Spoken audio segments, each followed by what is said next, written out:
Hello students, TET mathematics lo previous year question. Slope of the line joining 2 points 4, k, 5, minus 2 is 6. So then value of k is, so మనకు రెండు points ఇచ్చాడు 4, k అలాగే 5, minus 2.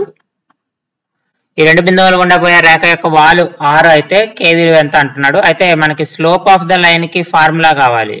Slope is equal to y2 minus y1 by x2 minus x1. ఈ value ఎంత అంటే 6 అని ఇచ్చాడు.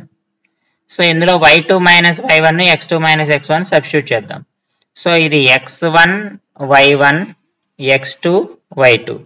So y2 ఎంత మనకి -2 minus y1 ఎంత k minus k divided by x2 minus x1 5 minus 4 is equal to 6.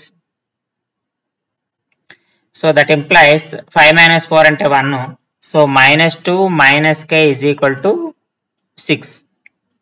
So plus 6 it vaste minus avutundi. K is equal to -6 minus 2. That means k is equal to -8.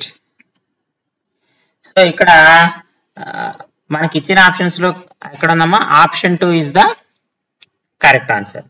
So ide vidhanga adigina maroka prashna, slope of the 2 lines రెండు బిందువులు గుండా పోయే రేఖ యొక్క వాలు ఒకటైతే k విలువ ఎంతో కనుక్కోమన్నాడు. So కాబట్టి ఈ ప్రశ్నకు సమాధానాన్ని కామెంట్ బాక్స్ లో తెలియజేయండి.